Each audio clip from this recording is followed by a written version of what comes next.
Hi ladies and gentleman, I hope you are doing well. तो मैं सत्यम श्रीवास्तव आप सभी का अपने इस छोटे से यूट्यूब चैनल सत्यम श्रीवास्तव आईएएस एकेडमी पर स्वागत करता हूं और आशा करता हूं कि आप लोग अच्छे होंगे और आप लोगों की प्रिपरेशन भी अच्छी चल रही होंगी गाइस। तो दोस्तों आप आज हम लोग यहां पर डिस्कस करेंगे एक बहुत ही इंपॉर्टेंट टॉपिक को जो हमारे एग्जाम के पॉइंट ऑफ व्यू से भी इंपॉर्टेंट है, हमारे जनरल पॉइंट ऑफ व्यू से भी इंपॉर्टेंट है दोस्तों। तो उसका नाम है न्यू नेशनल एजुकेशन पॉलिसी 2020। तो न्यू नेशनल एजुकेशन पॉलिसी 2020 को हम लोग यहाँ पर ब्रीफ में यहाँ पर डिस्कस करेंगे। तो ये कोर्स मेरे द्वारा अर्थात कि सत्यम श्रीवास्तव के द्वारा ये कोर्स प्रस्तुत किया जा रहा है। तो और आप मेरे बारे में यहाँ पर जान सकते हो, पढ़ सकते हो। मेरा नाम सत्यम श्रीवास्तव है और मैं एक अनअकैडमी एजुकेटर के तौर पर लाइव भी पढ़ाता हूँ दोस्तों। तो यदि आपको ये टॉपिक, ये लेसन सारे अच्छे लगते हैं तो आप इस टॉपिक को, इस चैनल को सब्सक्राइब, लाइक एंड शेयर करना बिल्कुल मत भूलिएगा। और इसका पीडीएफ आपको मेरे टेलीग्राम लिंक @अनअकैडमी में सत्यम श्रीवास्तव पर आपको मिल जाएगा। नीचे डिस्क्रिप्शन बॉक्स में लिंक दिया हुआ है, तो आप लोग वहां से डाउनलोड कर सकते हो guys. Okay sir and ma'am, तो हम लोग आगे बढ़ते हैं और देखेंगे कुछ इंपॉर्टेंट टॉपिक को, एजुकेशन पॉलिसी को, सारी चीजों को हम लोग यहाँ पर डिस्कस करेंगे गाइस। तो अगर हम बात करें तो शिक्षा, एजुकेशन की बात करें, हम लोग यहाँ पर पूरा ब्रीफ में डिस्कस करेंगे।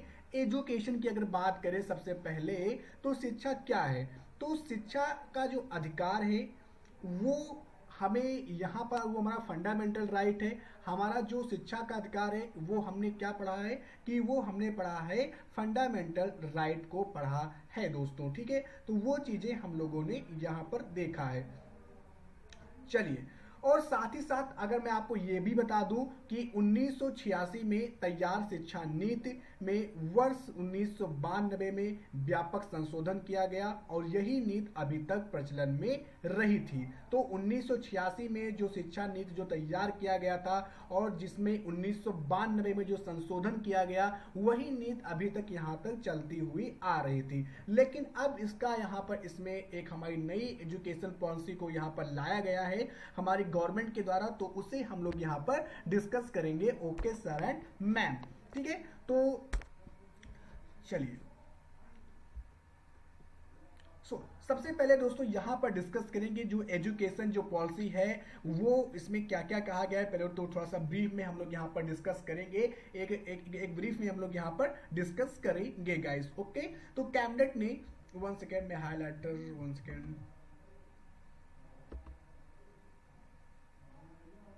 1 सेकेंड गाइस, 1 सेकेंड।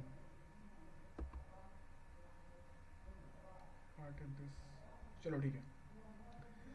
तो कैबिनेट ने राष्ट्रीय शिक्षा नीति 2020 को मंजूरी दे दी है और इसकी जानकारी देते हुए केंद्रीय मंत्री प्रकाश जावड़ेकर जी ने कहा कि प्रधानमंत्री नरेंद्र मोदी जी की अध्यक्षता में मंत्रिमंडल की बैठक में 21वीं सदी की नई शिक्षा नीति को मंजूरी दी गई है और यह बेहद महत्वपूर्ण है क्योंकि 34 सालों से शिक्षा में कोई परिवर्तन नहीं हुआ था। जैसा कि मैंने अभी आपको बताया, पहले ही मैंने आपको बताया कि हमारा जो 1986 का जो यहाँ पर जो पॉलिसी थी वही अभी तक यहाँ पर चलती हुई आ रही थी। 34 साल के बाद इसमें कोई यहाँ पर परिवर्तन किया गया है और उन्होंने कहा कि उम्मीद है कि देशवासी इसका स्वागत करेंगे दोस्तों। और साथ ही साथ मैं आपको ये भी बता दूं कि मैं आज शाम को 10 बजे अपने फेसबुक पेज, अपने फेसबुक प्रोफाइल पर मैं लाइव भी आ रहा हूँ, जहाँ पर आप और हम इस टॉपिक पर डिस्कस करने वाले हैं। ओके सर एंड मैम, तो साथ ही साथ प्रकाश जावड़ेकर जी ने यह भी कहा कि जो नई शिक्षा नीति को लेकर 2 समितियां बनाई गई थी, जो कि आपको रेड एंड ग्रीन में यहाँ पर दिख रहा है, इसे आप लोग अपने नोट में नोट में पॉइंट आउट कीजिएगा कि TSR सुब्रमण्यम समिति और के कस्तूरी रंगन समिति, ये 2 समिति हैं जो इस शिक्षा नीति को बनाने में हेल्प की गई थी, यहाँ पर लगाई गई थी। TSR सुब्रमण्यम समिति सबसे पहले लगाई गई थी, उसके बाद यहाँ पर के कस्तूरी रंगन समिति लगाई गई थी, जो फाइनली के कस्तूरी रंगन समिति के आधार पर ही ये हमारा जो न्यू नेशनल एजुकेशन जो पॉलिसी है वो यहाँ पर प्रकाश में आई है। उन्होंने कहा कि जो नई शिक्षा नीति के लेकर बड़े स्तर पर सलाह लिया गया है। इसके लिए देश की 2.5 लाख ग्राम पंचायतों, 6600 ब्लॉक और 667 जिलों से सलाह लिए गए हैं। लोगों से पूछा गया है कि आप नई शिक्षा नीति में क्या बदलाव चाहते हैं। उन्होंने कहा कि 2.25 लाख सुझाव आए थे। उच्च शिक्षा और स्कूली शिक्षा के लिए अलग अलग टीमें बनाई गई थी। तो इसमें आपको ये आपको ध्यान रखना है। इसमें आपको के कस्तूरी रंगन, ठीक है, के कस्तूरी रंगन समिति आपको ध्यान रखना है, और साथ ही साथ आपको TSR सुब्रमण्यम समिति भी आपको ध्यान में रखना है गाइस, ठीक है। तो आगे बढ़ते हैं। अब यहाँ पर कुछ हाइलाइट्स देखेंगे यहाँ पर, जो कि आपको लगा हुआ, और ये PDF आपको मेरे टेलीग्राम लिंक पर ही आपको यहाँ पर मिलेगा। आप लोग वहां से इसे डाउनलोड कर सकते हो गाइस। तो यहाँ पर पहला पॉइंट यहाँ पर क्या गया है, new emphasise on mother tongue till class 5। तो क्लास 5 तक यहाँ पर मातृभाषा को यहाँ पर प्राथमिकता दी गई है।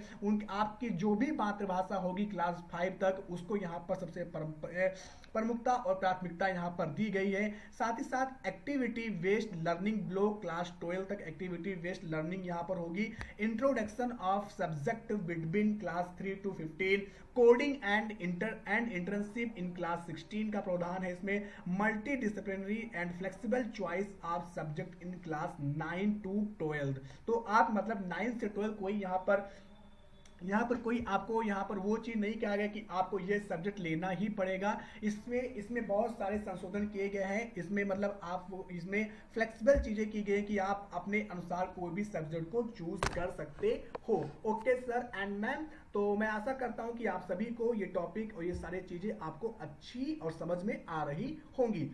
केंद्रीय मंत्री प्रकाश जावड़ेकर जी ने यहाँ पर, केंद्रीय मंत्री जो हैं रमेश पोखरियाल, ये आप जो यहाँ पर देख रहे होंगे यहाँ पर तस्वीर में, तो रमेश पोखरियाल निशंक ने कहा है कि मानव संसाधन मंत्रालय का नाम बदलकर अब शिक्षा मंत्रालय किया गया है दोस्तों। तो एक आपको ध्यान में ये भी रखना है, मानव संसाधन मंत्रालय का नाम बदल करके शिक्षा मंत्रालय भी कर दिया गया है। तो ये आपको ध्यान में रखना है कि मानव संसाधन जो मंत्रालय था, जो अभी तक आप लोग कहते थे, ठीक है, उसका नाम बदलकर अब क्या कर दिया गया है, शिक्षा मंत्रालय कर दिया गया है। जो कि कहीं ना कहीं हम सभी को एक प्रकार से, एक जब मानव संसाधन की बात करते थे उसमें बहुत सारी चीजें आ जाती थी, लेकिन जब हम शिक्षा मंत्रालय कहेंगे तो फोकस वो किस पर होगा, फोकस वो हमारा होगा शिक्षा पर केवल, ठीक है, शिक्षा पर ही केवल वो फोकस होगा। शुरुआत में इस मंत्रालय का नाम शिक्षा मंत्रालय ही था, पहले भी शिक्षा मंत्रालय ही था, लेकिन 1985 में इसे बदलकर मानव संसाधन मंत्रालय नाम दिया गया था। लेकिन एक बार फिर से इसका नाम चेंज कर दिया गया है और शिक्षा मंत्रालय इसे कर दिया गया है। ओके सर एंड मैम, तो उच्च शिक्षा में प्रमुख सुधारों में 2035 तक 50% सकल नामांकन अनुपात का लक्ष्य रखा गया है। इसमें एकाधिक प्रवेश निकास का प्रावधान शामिल है। दोस्तों मैं आपको एक चीज ये बता दूं कि अगर आपको यहाँ पर अगर आप यहाँ पर डिबेट वाला पॉइंट ऑफ व्यू चाहते हो तो आप रात को 10 बजे सत्यम श्रीवास्तव फेसबुक मेरी प्रोफाइल है, आप वहां पर आ सकते हो। वहां पर रात को 10 बजे हम लोग आपके विचार और हमारे विचार दोनों को हम लोग यहाँ पर डिस्कस करेंगे। ओके सर एंड मैम, तो बढ़ते हैं आगे। अब यहाँ पर एक चीज यहाँ पर ये कहा गया कि एक 10+2 का जो नया फॉर्मेट दिया गया है वो कैसा होगा, 10+2 का जो नया फॉर्मेट है वो कैसा होगा। तो यहाँ पर नई शिक्षा नीति में 10+2 के फॉर्मेट को पूरी तरीके से खत्म कर दिया गया है। तो जो अभी तक जो हम लोग बात करते थे ना, आप कोई फॉर्म देखते हो तो उसमें 10+2 होता है ना, 10+2 का एग्जाम है, तो जो 10+2 का जो फॉर्मेट था वो अब पूरी तरीके से खत्म कर दिया गया है और अब इसे 2+2 बांट कर 5+3+3+4 में बदल दिया गया है। तो दोस्तों ये जो की पॉइंट है इसे आप लोग नोट डाउन करते जाइएगा और PDF तो आपको इसको मिलते ही जाएगा। तो दोस्तों इसमें क्या है कि 5, ठीक है, 5+3+3+4 मतलब 5, अगर आप इसको काउंट करोगे तो इसमें क्या होगा, अगर आप इसमें काउंट करोगे तो 5 3 8, ठीक है, फिर इसके बाद यहाँ पर 8+4, तो हम लोग लोग बात कर रहे थे कि जो अभी तक जो 10+2 का जो फॉर्मेट यहाँ पर हमें दिया गया था उसे अब यहाँ पर हटा दिया गया है, उसे यहाँ पर हटा दिया गया है। और अगर आप इसे टोटल काउंट करोगे तो ये टोटल आपका 14 आता है। तो इसका मतलब क्या है, 5 3 + 3 + 4 का मतलब क्या है, हमें ये समझना है। तो 5 + 3 + 4 का मतलब ये है कि अब स्कूल के पहले 5 साल में प्री प्राइमरी स्कूल के 3 साल, ठीक है, पहले जो 5 साल हो गए स्कूल के पहले 5 साल में जो प्री प्राइमरी स्कूल के 3 साल और कक्षा 1 और कक्षा 2 सहित फाउंडेशन स्टेज शामिल होंगे। तो जो हमारा जो 3 साल का जो यहाँ पहले 5 साल में जो प्री प्राइमरी जो स्कूल होंगे उसके तहत क्या होगा, 3 साल और कक्षा 1 और 2 सहित फाउंडेशन कोर्सेज इसमें होंगे। फिर अगले 3 साल में कक्षा 3 से लेकर 5 की तैयारी के चरण। 1 सेकेंड में हाइलाइटर ले लूं नहीं तो आप कंफ्यूज हो जाओगे, ठीक है। पहले अभी हम बात कर रहे थे कि पहले जो प्री प्राइमरी स्कूल है, जो 5 साल में जो प्री प्राइमरी स्कूल के 3 साल और कक्षा 1 और 2 सहित फाउंडेशन स्टेज में शामिल होंगे। उसके बाद अगले 3 साल को कक्षा 3 से 5 की तैयारी के चरण में विभाजित किया गया। तो फिर जो अगला जो 3 साल होगा उसमें बच्चे जो हैं वो क्लास 3 से 5 की तैयारी करेंगे। इसके बाद जो 3 साल बचता है, इसके बाद में 3 साल मध्य चरण कक्षा 6 से 8 और माध्यमिक अवस्था के 4 वर्ष कक्षा 9 से 12, ठीक है। इसके अलावा स्कूलों में कला, वाणिज्य, विज्ञान स्ट्रीम का कोई कठोर पालन नहीं होगा। छात्र अब जो भी पाठ्यक्रम चाहे वो ले सकते हैं, ठीक है। अब छात्र जो भी यहाँ पर पाठ्यक्रम वो चाहते हैं वो ले सकते हैं गाइस, ठीक है। तो इसका मतलब आप समझे 5 + 3 + होगा। 5+ का मतलब है कि पहले 5 साल में प्री प्राइमरी स्कूल के 3 साल और कक्षा 1 और 2 के सहित फाउंडेशन शामिल होंगे। फिर अगले 3 साल तक यहाँ पर 3 से 5 की तैयारी के यहाँ पर विभाजित किया गया। फिर इसके बाद यहाँ पर 3 साल मध्य यानी कि कक्षा 6 से 8 और 9 से 12 की तैयारी यहाँ पर 4 वर्ष में होगी। तो ये पूरा 3 का मतलब मैंने बता दिया, 3 का मतलब और 4 का मतलब और 5 का मतलब मैंने आपको समझा दिया कि 5 साल में 3 साल की तैयारी होगी यहाँ पर, यानी कि जो 3 साल है जिसमें कक्षा 1 और 2 सहित फाउंडेशन स्टेज शामिल होंगे गाइस, ठीक है। तो आई थिंक आपको ये क्लियर हो गया होगा, ठीक है। आई थिंक आपको क्लियर हो चुका होगा। अब यहाँ पे देखते हैं, यहाँ पे कुछ चीजें हमें बताई गई हैं, ठीक है। तो आप लोग यहाँ पर देख सकते हो। तो यहाँ पर यहाँ पर जो इक्विटेबल एंड इंक्लूसिव एजुकेशन आप लोग यहाँ पर देख रहे होगे। आप इस चित्र को ऑब्जर्व करो, मैंने इस पीपीटी को क्यों लगाया है। ये आपका क्या हो रहा है, ये आपका विद्यालय है दोस्तों, ये आपका विद्यालय है, ठीक है। ये विद्यालय का गेट है और ये यहाँ पर आप इस तस्वीर को देखकर आप क्या अंदाजा लगा रहे होगे। तो ये तस्वीर ये दिखा रहा है कि जो हमारा जो कॉलेज होंगे, जो हमारे विद्यालय होंगे, जो हमारे स्कूल होंगे, चाहे वो प्राइमरी लेवल हो, चाहे सेकेंडरी लेवल हो, चाहे फिर वो हायर एजुकेशन हो, सब में जो हमारे दिव्यांगजन है उनके लिए स्पेशल व्यवस्था की जाए। स्पेशल व्यवस्था का मतलब क्या है, उनके लिए यहाँ पर जो सीढ़ियाँ जो होंगी उनके चलने के लिए वो उनके लिए फ्लेक्सिबल होनी चाहिए, उनके अनुरूप होनी चाहिए, ताकि वो आराम से वो विद्यालय में प्रवेश कर सके, ठीक है। फिर यहाँ पर कंसलर्स अगर बात करें तो यहाँ पर इंश्योर किया गया है लोगों को physical, psychological and emotional wellbeing को भी यहाँ पर ध्यान में रखा गया है। Student support centres and requires support to student from rural background, ठीक है। तो रूरल बैकग्राउंड से भी जो भी है, फिर साथ ही दिव्यांग फ्रेंडली हायर एजुकेशन की बात की गई है। जेंडर इंक्लूजन फंड की बात की गई है, अभी आगे देखेंगे। स्पेशल एजुकेशन जोन, ठीक है, इकोनॉमिक नहीं, ठीक है। अब आप लोग कंफ्यूज मत होइएगा, ठीक है।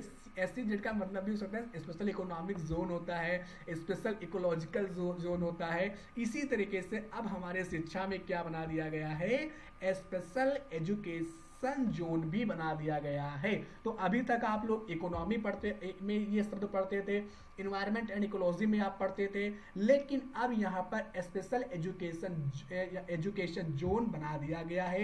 एक जेंडर इंक्लूजन फंड बनाया गया है, अभी आगे देखेंगे ये क्या होता है। तो ये सब चीजें आपको ध्यान में रखनी है गाइस, ठीक है। तो आगे बढ़ते हैं।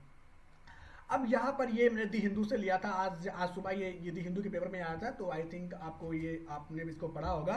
तो इसमें एक इंपॉर्टेंट चीज क्या कही गई दोस्तों, इसमें कहा गया है कि जो पब्लिक स्पेंडिंग ऑन एजुकेशन जो है हमारा, उस पर स्टेट और सेंटर यहाँ पर जो एजुकेशन पर जो वो खर्च करेंगे वो जीडीपी का 6% लाना है। अभी अभी जो हमारा जो है वो बहुत ही कम है। आप लोग नीचे कमेंट बॉक्स में बताएं कि अभी एजुकेशन पर जीडीपी का कितना पैसा खर्च होता है, ये आपको बताना है। अभी इसका जो टारगेट रखा गया है वो कहा गया है कि 6%, क्या कहा गया है, 6% होना चाहिए ऑफ दिस जीडीपी का।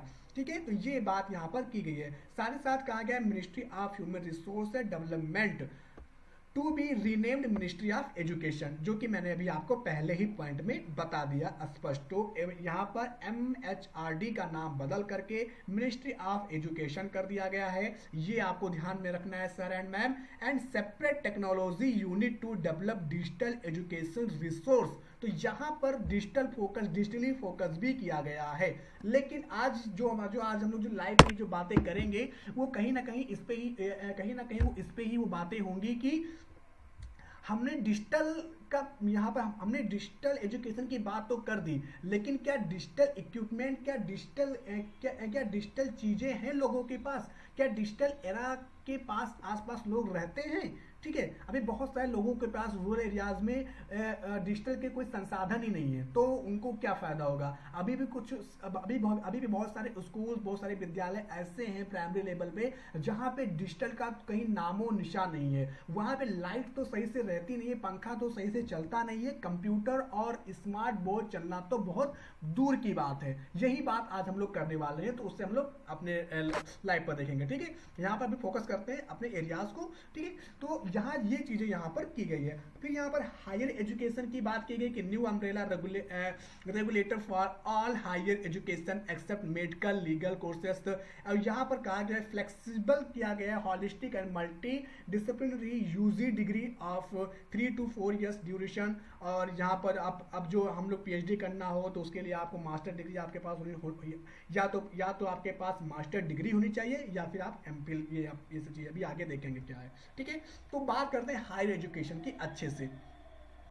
तो हायर एजुकेशन की बात करते हैं गाइज, तो यहाँ पर क्या है, यहाँ पे कहा गया है कि उच्च शिक्षा सचिव अमित खरे ने कहा कि उच्च शिक्षा में कई सुधार किए गए हैं। हायर एजुकेशन में सुधारों में ग्रेडेड एकेडमिक, प्रशासनिक और वित्तीय स्वायत्तता आदि शामिल है। नई शिक्षा नीति और सुधारों के बाद अब हम 2035 तक 50% सकल नामांकन अनुपात, अर्थात कि जो ग्रॉस यहाँ पर जो ग्रास जो रेशियो है वो उनको प्राप्त करना है 50% तक।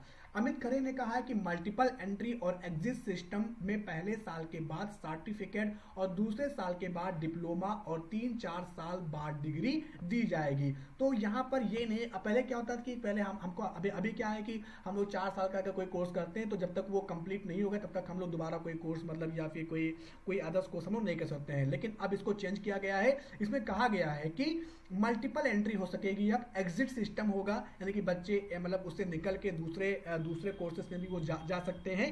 तो एग्जिट सिस्टम में पहले साल के बाद सर्टिफिकेट आपको मिलेगा। अगर आप दूसरे साल अगर आप 2 साल करते हो कोई चीज तो आपको डिप्लोमा मिलेगा।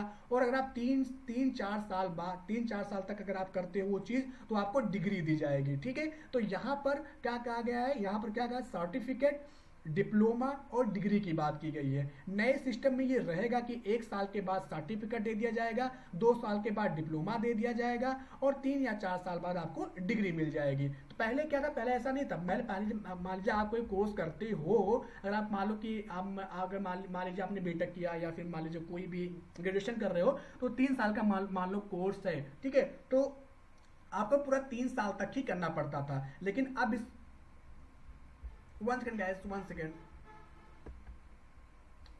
guys, 1 second,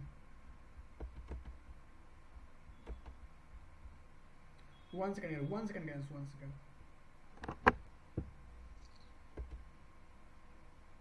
1 second guys,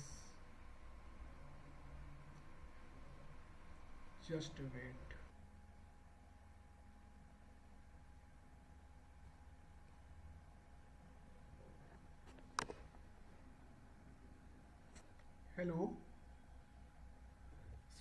sound issue, sound issue है, साउंड इशू है नहीं, चलो आई थिंक नेटवर्क प्रॉब्लम थी कुछ, तो अब सही हो चुकी है, थोड़ा सा बफरिंग कर रहा होगा। सो दोस्तों हम बात कर रहे थे उच्च शिक्षा में सुधार, ठीक है। थोड़ा सा डिस्टर्बेंस के लिए मैं यहाँ पर क्षमा चाहता हूँ, ठीक है। थोड़ा सा मौसम प्रतिकूल हो गया था, उसी के लिए हमें यहाँ पर थोड़ा सा मुझे स्टॉप करना पड़ा था। ओके, तो देखते हैं। तो हम बात कर रहे थे उच्च शिक्षा में सुधार की बात कर रहे थे। तो हमने कहा था कि अब जो डिप्लोमा वाला जो सिस्टम है उसे हटा दिया, मतलब जो हम लोग कहते थे अब हमारे लिए मल्टीपल एंट्री को खोल दिया गया है, और इसी के साथ एग्जिट सिस्टम को भी यहाँ पर खोल दिया गया है गाइस, ठीक है। तो साउंड इशू तो नहीं हो रहा है, सब कुछ क्लियर है ना, ठीक है। साथ साथ ये भी कहा गया कि 4 साल का अगर कोई डिग्री प्रोग्राम, फिर चाहे वो एमए हो, और उसके बाद बिना एमफिल के सीधा पीएचडी कर सकते हैं। बहुत बड़ी बात दोस्तों, आप लोगों के लिए ये खुशखबरी भी है कि अब आप एमए के बाद यानी कि मास्टर डिग्री के बाद अब आप क्या कर सकते हो, पीएचडी कर सकते हो। पहले क्या होता था, पहले आपको पीएचडी करना पड़ता था, सर एंड मैम। वो पहले आपको एमफिल करना, एमए करना पड़ता था, एमए के बाद आपको एमफिल, फिर एमफिल के बाद फिर आपको पीएचडी करनी पड़ती थी। तो वो चीज अब यहाँ से हटा दिया गया है। अब आप एमए के बाद डायरेक्ट आप पीएचडी कर सकते हो। नई शिक्षा नीति के तहत एमफिल कोर्सेज को खत्म किया गया है। तो जो एमफिल का जो कोर्स होता है उसे यहाँ पर खत्म कर दिया गया है। आप ये यहाँ पर समझ सकते हो सर एंड मैम। सो आगे बढ़ते हैं, ठीक है। थोड़ा सा डिस्टरबेंस अगर हुआ हो तो उसके लिए मैं क्षमा चाहता हूँ। आगे उन्होंने कहा कि जो नई शिक्षा नीति में सभी उच्च शिक्षा के लिए एक यहाँ पर रेगुलेटर का गठन किया गया है। एक कल अभी आगे देखेंगे वो किसकी बात कर रहे हैं, ठीक है। तो एक रेगुलेटर का गठन किया जाएगा जो कि कई निरीक्षणों के स्थान पर अनुमोदन के लिए स्वप्रकटीकरण आधारित पारदर्शी प्रणाली के तहत काम करना शामिल है। Okay sir and ma'am. फिर साथ ही साथ उन्होंने ये भी कहा कि क्षेत्रीय भाषाओं में ई कोर्स शुरू किए जाएंगे। तो ई कोर्स,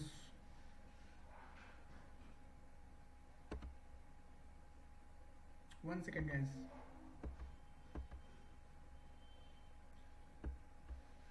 अच्छा प्रॉब्लम थोड़ी बहुत हो रही है, चलिए ठीक है। तो उन्होंने कहा कि जो क्षेत्रीय भाषाओं में ई कोर्स को शुरू किया जाएगा, ठीक है। किसको शुरू किया जाएगा, ई कोर्स को शुरू किया जाएगा। तो ये आपको समझना है। वर्चुअल लैब्स यहाँ पर स्थापित किए जाएंगे।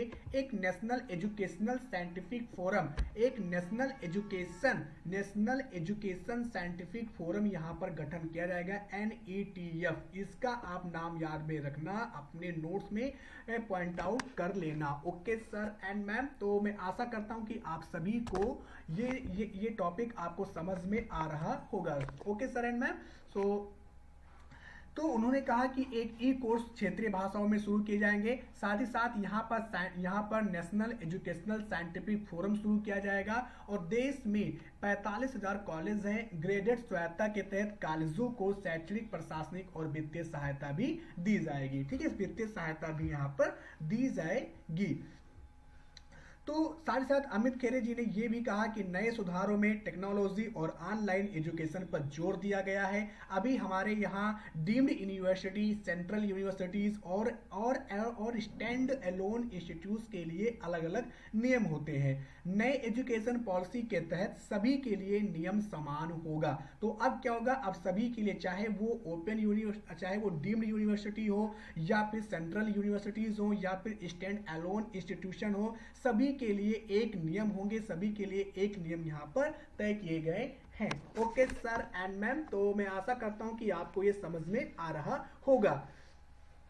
अमित खेरे जी ने आगे ये भी कहा कि बोर्ड परीक्षाओं के लिए कई प्रस्ताव नई एजुकेशन पॉलिसी में है। बोर्ड परीक्षाओं के महत्व के कम किया जाएगा, इसमें वास्तविक ज्ञान की परख की जाएगी, जो कि बहुत ही अच्छी एक सोच है, बहुत ही एक अच्छी रणनीति है, उसे हम लोग यहाँ पर एक्सेप्ट कर सकते हैं। अभी क्या होता है, अभी बच्चों से ज्यादा जो उनके पेरेंट्स होते हैं वो नंबर के पीछे भागते हैं। ठीक है, हाँ नंबर लाना अच्छी बात है, आप टॉप करो अच्छी बात है, लेकिन उसी को एक क्राइटेरिया मान लेना ये सही नहीं होगा। ठीक है, हो सकता है कि आपके 10th में नंबर अच्छे ना हो, लेकिन आपके आने वाले भविष्य में आप टॉप कर सकते हो, आप यूपीएससी टॉप कर सकते हो। ठीक है, तो ये ऐसा किसी हमें एक पड़ाव में कोई हमारा भविष्य तय नहीं कर सकता है, ये यहाँ पर समझने की बात है। कक्षा 5 तक मातृभाषा को निर्देशों का माध्यम बनाया जाएगा। रिपोर्ट कार्ड में सब चीजों की जानकारी होगी, जो डायरी कार्ड होता है, जो आपके स्कूल में जो डायरीज जो मिलती है बच्चों को, ठीक है, रिपोर्ट कार्ड जो होता है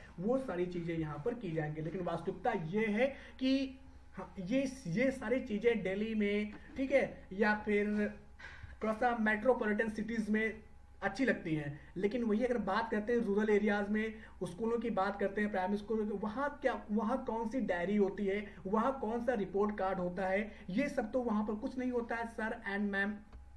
ठीक है, सर एंड मैम, ठीक है, ये आप समझते होंगे। साथ ही साथ उन्होंने कहा कि जो जीडीपी का 6% अभी यहाँ पर खर्च किया जाएगा शिक्षा पे, अभी जो 4.43%, जो कि मैंने आपसे क्वेश्चंस भी पूछा था कमेंट बॉक्स में, तो आप यहाँ पर जान गए, लेकिन कमेंट बॉक्स में आप जरूर बताइएगा। 4.43%।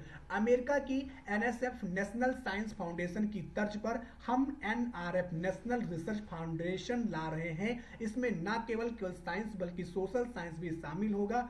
ये बड़े प्रोजेक्ट की दोस्तों, ये बड़े प्रोजेक्ट्स की फाइनेंसिंग करेंगे। ये शिक्षा के साथ रिसर्च में हमें आगे आने में मदद करेगा। कौन सा? National research foundation, NRF. ये आपको ध्यान में रखना है, ये आपको ध्यान में रखना है। हमें जीडीपी का 6% खर्च करना है, अभी जो हम 4.43% करते हैं।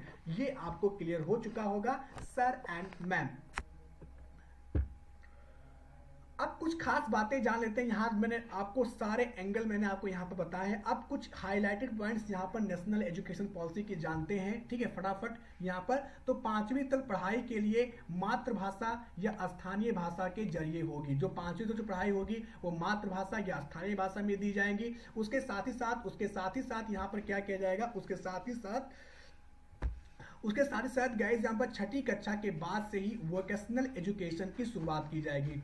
यानी क्लास 6 के बाद उनको वोकेशनल एजुकेशन की शुरुआत की जाएगी। यूनिवर्सिटी और उच्च शिक्षा के संस्थानों में प्रवेश के लिए कॉमन एंट्रेंस एग्जाम होंगे। कॉमन एंट्रेंस एग्जाम, कोई ज्यादा खास नहीं। लीगल और मेडिकल कॉलेजों को छोड़कर सभी हायर एजुकेशन इंस्टीट्यूट का संचालन एक सिंगल रेगुलेटर के जरिए किया जाएगा। नई शिक्षा नीति के तहत एमफिल कोर्सेज को खत्म कर दिया गया है।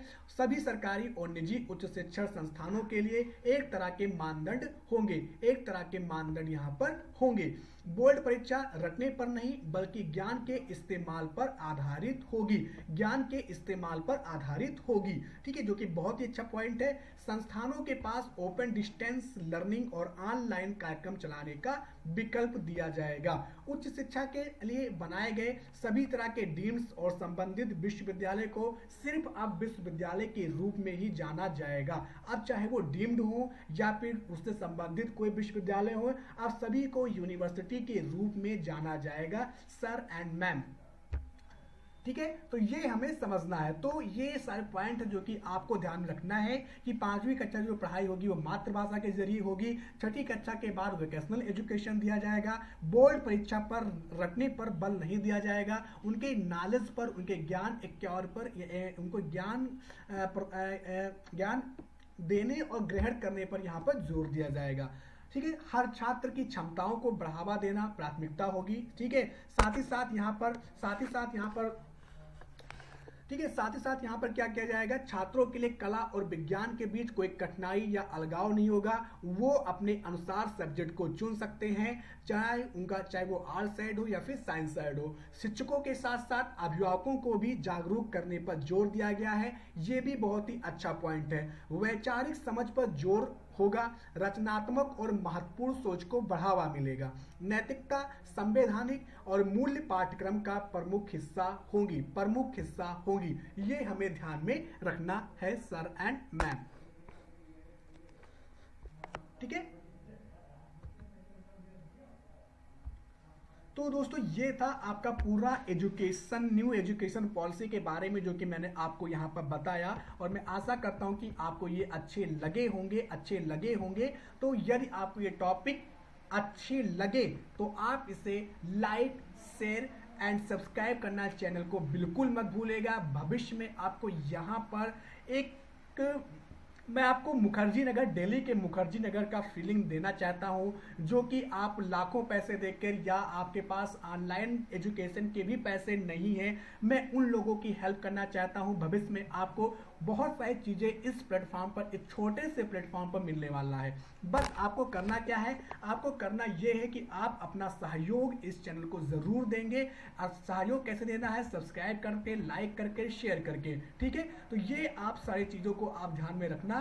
और ये हमारा आज का टॉपिक था, न्यू नेशनल एजुकेशन पॉलिसी। मैं आशा करता हूं कि आपको अच्छा लगा होगा। तो यदि आपको टॉपिक अच्छा लगा तो लाइक, शेयर, सब्सक्राइब करना बिल्कुल मत भूलिएगा। और रात को 10 बजे आप मेरे फेसबुक प्रोफाइल सत्यम श्रीवास्तव पर आप ये सेम डीपी वहां पर आपको मिल जाएगी। ये डीपी नहीं है, मतलब अनअकैडमी का डीपी लगा हुआ है टी शर्ट में। तो आप लोग वहां पर 10 बजे आइएगा, अपने विचारों को रखिएगा, आपके विचारों का स्वागत रहेगा। और इसका पीडीएफ आप टेलीग्राम ग्रुप @unacademy सत्यम श्रीवास्तव पर डाउनलोड कर सकते हो। नीचे डिस्क्रिप्शन बॉक्स में लिंक दी गई है। तो आज के लिए इतना ही, मिलते हैं हम लोग नेक्स्ट टॉपिक के साथ। तब तक के लिए bye bye, see you and thank you.